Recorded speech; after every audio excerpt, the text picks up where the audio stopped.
Sa ibang usapin naman, nilinaw ni Vice President Sara Duterte na wala siyang personal na problema kay Pangulong Ferdinand Marcos Jr. kasunod ng tanong na kung mayroong namamagitan na alitan sa kanilang dalawa.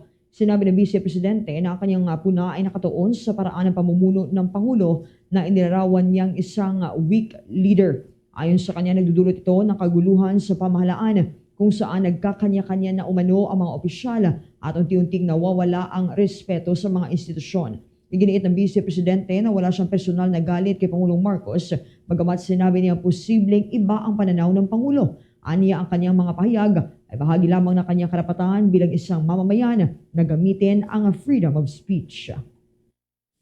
Wala kaming away ni BBM. Wala akong problema sa kanya bilang tao. May problema ako sa kanya bilang presidente. Dahil he's a weak leader and the country is in chaos. Not literal chaos na nagkakagulo tayo, physical chaos. Nagkakanya-kanya yung mga tao sa gobyerno. Wala nang respeto ang mga tao sa isa't isa. And that is my right as a citizen to express.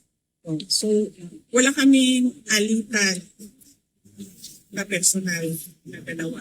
Baka para sa kanya, meron. Pero para sa akin, wala. And whatever I say, whatever comment I have with his administration and with the government right now is my right to freedom of speech.